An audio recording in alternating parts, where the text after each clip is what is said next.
Good morning, Code and Plates. I hope you guys are doing fantastic. We're back for another wonderful day of learning Python. Join us, and we're going to learn about one of the most important fundamental concepts in all of programming, how to pass parameters and give back return values. It's like the advanced course on how to write really mature, wonderful functions. So jump on in. Let's learn something. When you walk out of today's lecture, you should know how to do two things. Write a function that takes an input, and we're not going to stop there. We're also going to learn how you could write a function that gives back information. So let's talk a little bit more about what that means. We've been calling functions for a really long time, basically since the first day of class. In fact, one of the first things we did in Code in Place was we called the move function.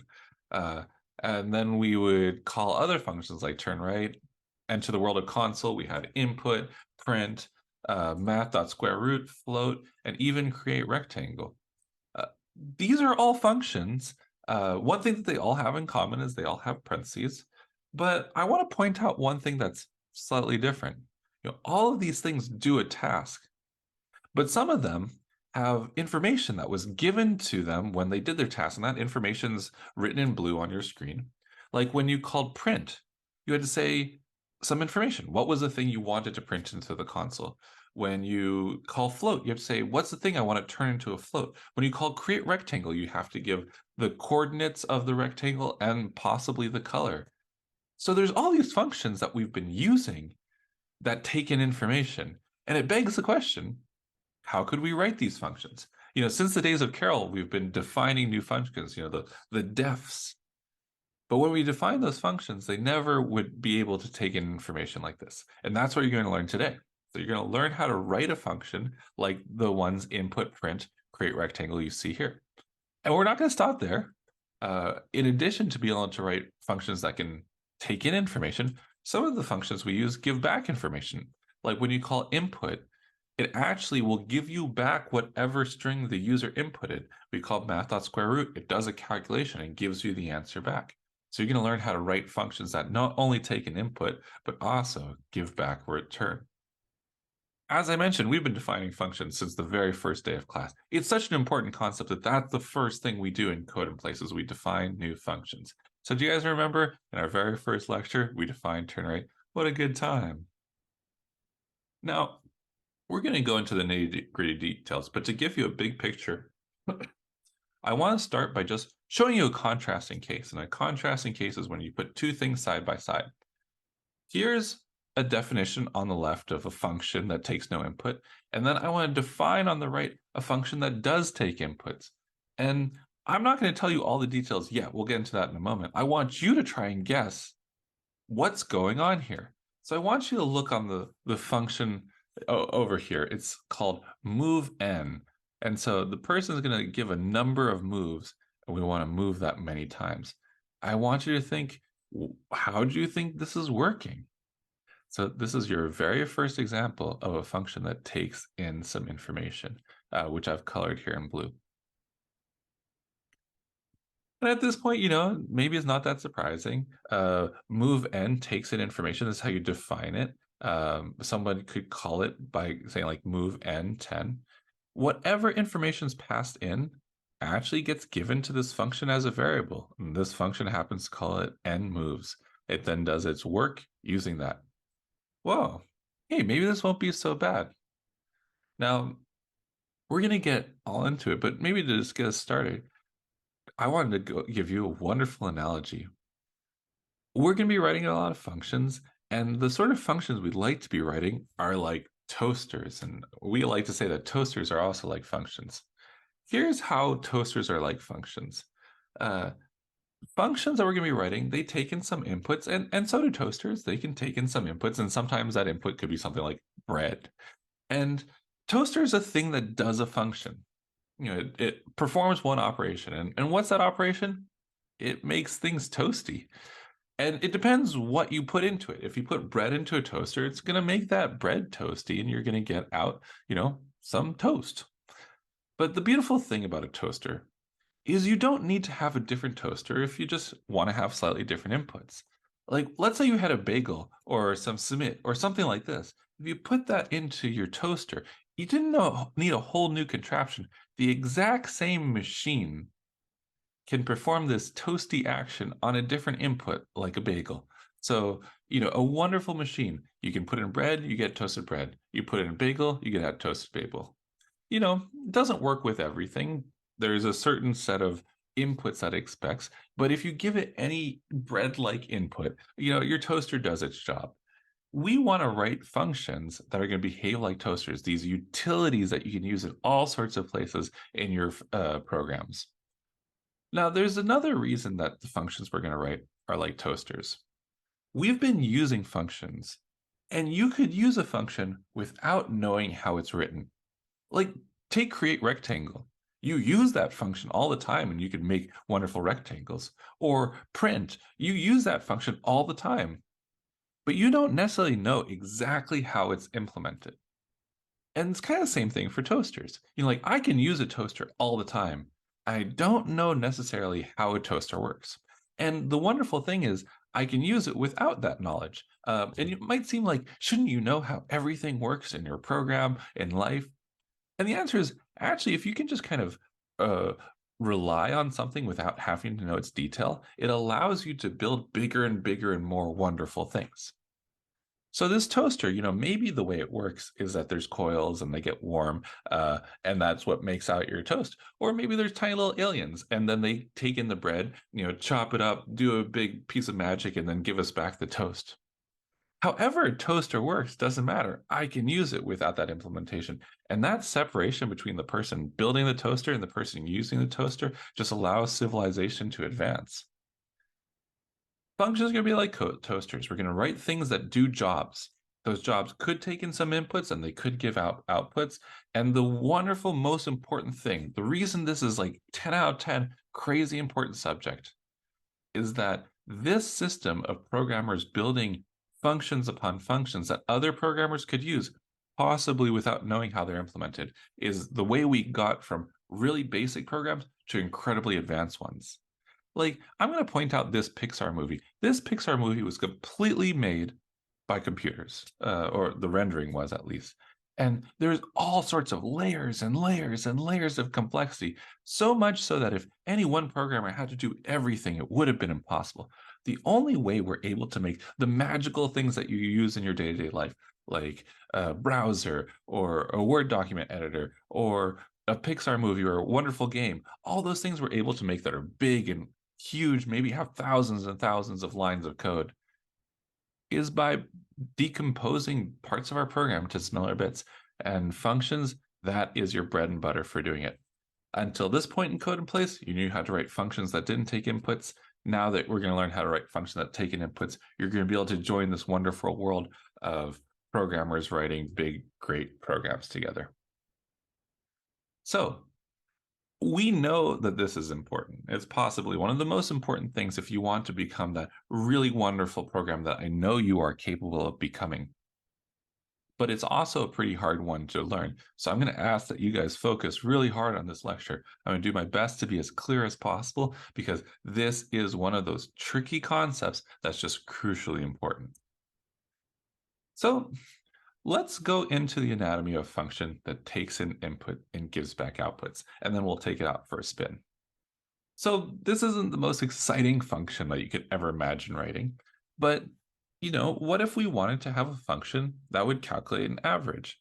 So maybe a person has two numbers and they would like to know what is the value which is halfway between those two numbers, what we call your average. So this function, we can imagine using it. We're going to call average, we're going to pass in two numbers, and we expect that it gives us something back. And we can do further stuff with that thing that we got back, like print it. What's new today is we're going to look at how you can define that. And here we go. This is the def for average. When we say create a new function, we mean def, like def your function. And I want you to focus on some of the stuff that's new. This function is different than turn right because it takes in information. And it's different than turn right in that it gives back information. Let's jump into this. When you have a function, there's two parts. There's the definition. That's where you say this is what it does, like where you said turn right is 3 turn lefts. And then there's the call. That's when somebody uses your function. And In this main function, we call average, and over after the main function, that's where we define it. Every function has a name. That's the same. What's different is that functions can now take inputs. If you want a function to take an input, all you have to do is write each of the inputs separated by a comma. If you want two inputs, you write two inputs separated by a comma. If you want more than two, you write more than two. Every input you get to give a name. In this case, I happen to choose A and B. You can call them whatever you want. And what's going to happen is when somebody calls your function, they'll give you information, and that information will be given to you as variables that are whatever you called them in your definition of the function. So here, somebody gave me 5.0 and 10.2. And when I define the function, I said, I want those inputs to come to me as variables. I want the first one to be variable A, and I want the second one to be variable B. And then the average function can do its work based on those variables. Now, there's special names for these. We call those variables parameters, and we call the thing that's passed to them arguments. You might hear these terms. The terminology is not that important. Arguments are just the information that's given when you call it, and parameters are just the variables that you name your incoming information. Once you have defined a function, your next job is to say, how do you solve the task? So you can solve the task, and when you solve the task, you can use your parameters as variables. So I'm going to take those two numbers, since I'm going to treat them like variables, add them together, get the sum, and I'm going to take that sum divided by 2. Finally, though, when I get this number, I'm like, that's the calculation. That's the number I was trying to find. And I want to give that back to the user. So at the end of this function, we see this very special new line called a return. And a return says, I'm going to take my information and give it back. And over here, we get our value returned, stored as a mid, and then you can print it. Now, I'll note that we've seen functions before. In fact, main's a function. It's just a function that has no inputs. You see, none of those variables are defined between the parentheses. And actually, the empty parentheses just mean no variables, no inputs. And it has no return. Functions don't have to have return. If there's no return, it just means I'm not giving you any information back. So main's a function. It just takes no inputs and gives no information back. Average has both of those. Now, the beauty of a function, like a toaster, is that you can use it many times with all sorts of different inputs. So it'd only be really great to write average if maybe we were going to call it a bunch of times. So let's go through an example where I call average not once, not twice, but 3 times in different contexts. So I define this one function, and I'm just going to use it more than once. Just like if you define turn right, you could use it as many times as you wanted within your program. So here is our first program, and there it is. Our definition of average takes 2 inputs and gives back an output. I've set this up so we can step through this program step by step because I want you to see how the program processes parameters. So the first line in my main calls average, and it gives 2 pieces of information, 0 and 10. What's going to happen when you hit this line is we're going to jump to the definition of average, and we're going to take that 0 and create a variable called a, which has the value 0, take the 10 and create a variable called b, which has the value 10. Watch what happens to the variables as we jump into that function. It sets up a and b, and they hold the values 0 and 10. Now we're going to do the work of this function using those variables. So first we create a new variable called sum. It's going to be equal to 0 plus 10, which is 10. And then we return sum divided by 2. When we return, it's going to package up sum divided by 2, which is 5, and is going to evaluate its initial call. This is the call that we made with the 0 and 10. And this whole thing will evaluate to 5. So we pop back in, and average 1 now equals 5. We're not done with the program, though. We go to the next line. In the next line, I'm going to call that handy function average again, and I'm going to pass it 2 numbers, 8 and 10. Once again, we're going to jump to average, and we'll get those 2 numbers, 8 and 10. And this time, instead of doing our calculation with 0 and 10, which was the first call, we're going to do our calculations with 8 and 10. So sum is going to be 8 plus 10, which is 18. And then we're going to return what's on the the space after this expression after the return. 18 divided by 2, that's a 9. So average is going to give you back a 9. So now we've called the function twice. Just like a toaster, it was able to take in two different sets of inputs, and it just did slightly different things with those inputs. Calculated the average both times, but it got different numbers because the average of 0 and 10 is 5, and the average of 8 and 10 is 9. When you call a function, when you're passing in that information, you don't have to use literals. You don't have to write numbers here. You could use variables. So what happens when I call average and I pass in these variables? Well, what's going to happen is A is going to take on whichever value average 1 had, that's 5, and B is going to take on the value whatever average 2 had, that's 9. And so if we jump into it, we're now calling average for a third time with two new values, this time 5 and 9, which were the values of average 1 and average 2. And again, we're going to do our calculation. 5 plus 9, that's 14. 14 divided by 2, that's a 7. Now, at this point, we've calculated 3 different averages, and I store them into 3 different variables.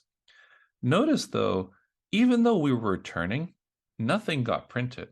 When you return a value, you give it back to the programmer, whoever called you, and they can decide if they want to print it or not. Now, I think I would like to print it, so I'm going to print out average 1 and its value. So, poop, there it goes to the screen. Now I'm going to print out average 2 and its value. Poop, it goes to the screen. And final and its value, and voila, there it is. Fantastic. We have a function. It can take in inputs and give back outputs, and we called it 3 times. The first 2 times we gave it literal inputs, and the third time we used variables as the inputs to the average. Every single time, it would just populate these variables, do its work, and give back its answer. That's kind of the big deal.